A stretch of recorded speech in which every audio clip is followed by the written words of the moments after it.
For much of the Detroit Lions history, we have been doubted as an organization and as a team. And for us Lions fans, we've kind of come used to it over the years. But recently, that's all changed, but yet we're still getting a lot of doubt from most of the national media analysts. We're going to talk about it, so stay tuned. What are we? What makes us what we are and what we're going to be? It's grit. It's what we started with last year, guys. Doesn't matter if you have one ass cheek and 3 toes. I will beat your ass. Can definitely compete with the big dogs. 10-5 end zone touchdown Detroit Lions. You guys are unbelievable, man. I'm telling you. We are driven by Detroit. Hello, Detroit Lions friends and family members. Welcome on back to yet another episode of MCM Motor City Mania. I'm your host, David T. Pike, and as always, we're diving on in. My friends, I'm going to tell you something right now. I've been on this earth for 30 years. 24 of those years, I have been a Lions fan. And I can tell you this right now. A lot of those years, I have had to deal with the sneers, the jeers, the insults, the crazy jokes, and all that other nonsense when it's come to us as a Lions fan. Because, well, for lack of a better word, we kind of fit the bill. We had a team that wasn't very good for the majority of that time, and we really didn't have anything else to say opposite of it. We'd make the playoffs here or there, but we'd never really win anything. So, having that expectation for a long time is something that has been ingrained in a lot of people's memory over the years. But, as we all know, the Lions right now, over the last couple of years, have become one of the best teams in the NFL. They're currently the best team in the NFL, not only in terms of a talent perspective, but also in terms of a record perspective.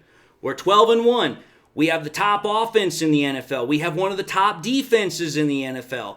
And we're the Vegas betting odds to win the Super Bowl. So based upon everything I've just stated, everything should, heavy emphasis on that word, should be good, right? Wrong. Because let's think about this. Despite the fact that the Lions have an absolutely impressive resume that has got widespread belief from other people, other teams, and all this other stuff around the country that, hey, we're the best team, we're the most likely team to win the Super Bowl this year, there are some that are still inside the NFL that have expressed either doubts about us, or they have flat out simply said that they don't believe that the Lions can hold it together, are the best team, be able to win it, whatever phrase you'd like to use, they just don't believe in us. But the real question of the matter is, okay, why? That is a question that, for me, has bugged me whenever we've had this conversation, whenever I've had this conversation either with myself or with other people. Yes, I do converse with myself. It's actually a good way for me to think through things. So yes, I'm not crazy. But when you think about it, why do people give the Lions so much guff, so much problems about the fact that, oh, you're not really a Super Bowl contender? Why? Why are we not a Super Bowl contender? Why are we not the best team in the NFL? Why do you think we can't make it? I think we're a much better team than the freaking Kansas City Chiefs, and the Kansas City Chiefs don't get anywhere near as much doubt and disrespect as we do. And I don't give a damn if they have won 2 Super Bowls in a row. They simply don't have the team to win one this year. They have been, I say this with all sincerity, I've watched some of their games. They have literally learned the art of winning by dealer's choice and luck of the draw. They have won so many games by the damn seat of their pants. It's like, dude, Lady Luck must be smiling on you because you keep finding ways to pull a rabbit out of your ass. And every single time, it works. But if there's one thing I know, it doesn't work always, and eventually, the magic's going to run out. Because you're eventually going to run into a team where you can't do that against them. They're just way too damn good. And realistically, the Chiefs have not really had to deal with that a whole lot this year. Just saying. So if that's the case with the Chiefs, I again come back to my question. Why then are the Lions getting so much doubt despite the fact we're a better assembled team, we have better depth, we've performed better, we have better stats, the whole 9 yards is better. What the hell's the main problem here? Is it because of our quarterback, Jared Goff? I know a lot of people over the years have talked about him being a big issue. No, it's not Jared Goff. Jared Goff's considered an MVP candidate this year. For some people, a lot of people, they think he's probable to win it. Okay, so it's not Goff. What about Dan Campbell? Is it possible because of him? Some people think he needs to change his coaching style, but nobody's actually blaming him as a reason as to why the Lions couldn't be considered Super Bowl favorites or couldn't be considered to go to the Super Bowl. At least not most people. It's all right, it's not Dan Campbell. Is it because of the fact that, how do I put this? Is it because of the fact we're actually playing better than, other teams is it because another team is actually playing better than us? Is there some other team out there that's playing better than the Lions right now? No. Sorry, there's not a team right now that's playing better than us. I don't care who you try to put up. I will slap that down like a freaking volleyball player freaking spikes back a freaking volleyball. Ain't gonna happen. So, if it's not our team, if it's not the freaking coach, it's not the quarterback, what the hell is it? Well, as most Lions fans already know, it's our defense. But it's not for the reason that most people would like to think. It's not because of poor play. It's because the Lions defense this year has had a massive freaking bout of the injury bug, especially lately. Now, I'm going to say this. I understand where analysts and certain people will come from when they're like, man, all these injuries, it's going to catch up with you. You know what? I understand where that's coming from because it is hard. It is hard to replace starting level NFL talent with backups that are going to step up and play at a reasonably close level. To have a backup come in and play at the same level or better, almost unheard of. I again say almost because we have seen it happen, but it's very, very rare. But when you think about it, the Lions currently have what is it, like 16, 18, 20-something players on IR? Well, just from what I was able to find on the ESPN website, 13 of them are on freaking defense. And a substantial number of those players that are on IR, there are starting level talent players. So, okay, we have 13 players that are on IR that have significant injuries, not only in terms of the injury itself, but also in terms of the fact that they're going to be out for a while or have already been out for a while. So yeah, I can understand why there are people out there that are worried about our injuries, especially on defense, because if we think about it, the last two games, the Lions have only won by 3 points. So last two games, we've won by a combined total of 6 points. A field goal literally split the difference between both games. So I can understand why some people are thinking that the defense is becoming our Achilles heel. But I'm going to say this right now. Where normally I would have agreed with you in the past, I'm going to strongly, vehemently disagree here. Because I actually take a look at what Aaron Glenn has done this year, and I have become a believer in him. I believe that freaking Aaron Glenn has figured out how to get the best out of this defense, even when the chips are down. He's finally figured it out.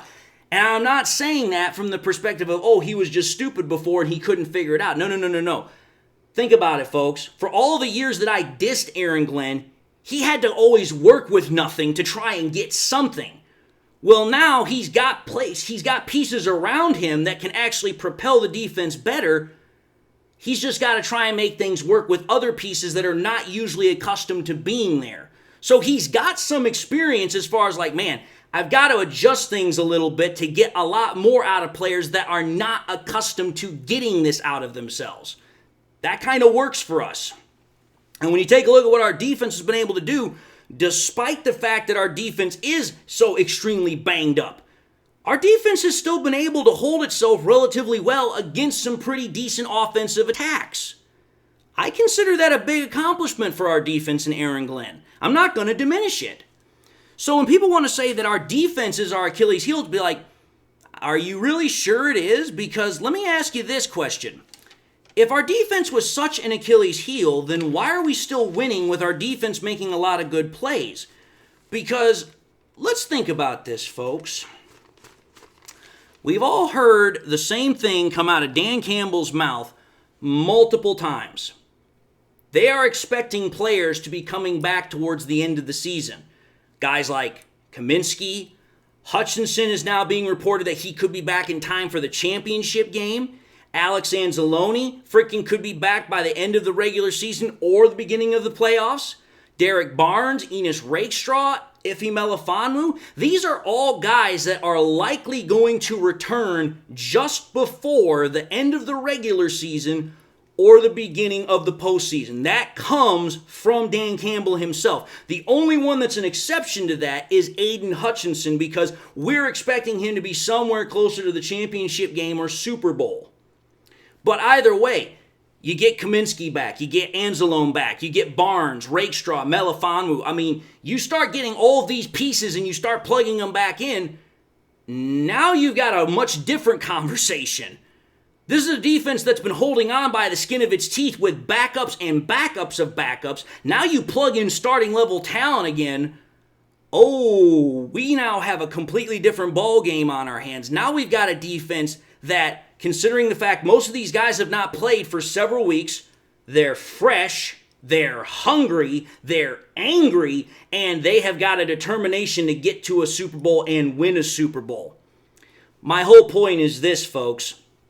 Yeah, the Lions have a lot of injuries right now. There's no one way around that one. But here's what I do know. We're going to start getting these guys back relatively quickly here. And when we do, we're going to be getting those reinforcements at the absolute best time of the year. We're going to be getting a lot of guys back, and really important guys, not only in terms of talent, but also in terms of leadership. Kaminsky, the commish, he's considered a leader in the locker room. Alex Anzalone, he's the quarterback of the defense. You've got guys that can literally come in and provide a boost to the defense, not only in terms of their playing talent, but also their leadership style. So everybody that wants to say, oh man, I don't know if the Lions are going to be able to do it because of all these injuries, if I could seriously sit down in front of them, I'd be like, you do realize we're going to bring these players back, and when they come back, they're going to be coming back with a vengeance. It's not going to be to play patty cake. They're going to be coming back to absolutely lay the boom on people. And let's call it for what it is. When you got guys that are going to get a second chance to make it to the Super Bowl after they've been injured and they know they could have missed the entire chance to do so, you're going to get a player that's, like I said, absolutely hungry. They are going to want to make a huge impression. And again, I don't see anybody being better of an example for this than Hutchinson himself. That's why I'm saying, those that want to get so worried about whether or not the Lions are going to be able to do anything because of their defensive injuries, guys like, oh, that's right, Ryan Clark, who said that he thought that the Lions were no longer the best team because of their injuries. He thought that it was the Philadelphia Eagles. Or because I watched the Falcons and Vikings game, Greg Olsen at the very end of that game, he said that he was concerned about the Lions because of our defense, and he thought that the Vikings might actually provide a challenge to us because their team's healthy. Well, let me put something into perspective here for y'all.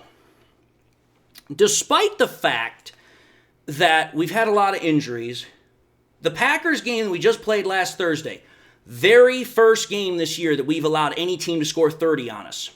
Very first. It took 13 games before we had a team that scored 30 on us. That's rather impressive, especially considering the litany of injuries we've had over the last, I don't know, however many weeks. Then, on top of that, we've only allowed two 300-yard passers against us the entire year. And you want to know what's really crazy about this? Both of them happened prior to Hutchinson getting injured. So wait a minute. Ever since Hutch has gotten injured, we've not allowed one 300-yard passer. Not one. Oh, and to add further insult to that one, the Lions have only allowed two 100-plus passer rating games all year. And we've only allowed one game where a quarterback has thrown more than 2 touchdowns against us. And like I said in the previous episode, our defense got 10 straight games with an interception in it. And out of 13 games, we've garnered 11 turnovers. So think about it. out of 13 games, we've gotten a turnover in 11 of them. This is a defense that, despite the fact it's been banged up, battered, bruised, and lost a lot of good talent over the year, it's still playing at a damn high level. When you're able to hold quarterbacks in check, when you're able to still get turnovers, despite the fact you're playing with backups and backups of backups. The fact that Ryan Clark and Greg Olsen are saying what they're saying tells me they don't know what the hell they're talking about. And I mean that with all sincerity, because I know they're former NFL players, but it's like, dude, if you're so damn worried about losing starting level players, I could understand that if the defense's actual talent and play has dropped off. But it hasn't. The defense is still playing at a top end level, so it's like, where the hell's all this concern coming from? Like, for real. I can understand if, the defense was literally, the reason why we were coming close to losing games more often than not, but correct me if I'm wrong here, but we've had a 12-game win streak. Like I just said, our defense has held quarterbacks in check for the most part as far as passing yards, passer rating, and the whole lot of it. So where exactly is the fire here? Where exactly is the problem? Because I ain't seeing it. And for me to say that, for as critical as I've been about Aaron Glenn, that's saying something. That's my whole point here, folks. I don't give a damn what people want to say about our defense. Our defense is fine.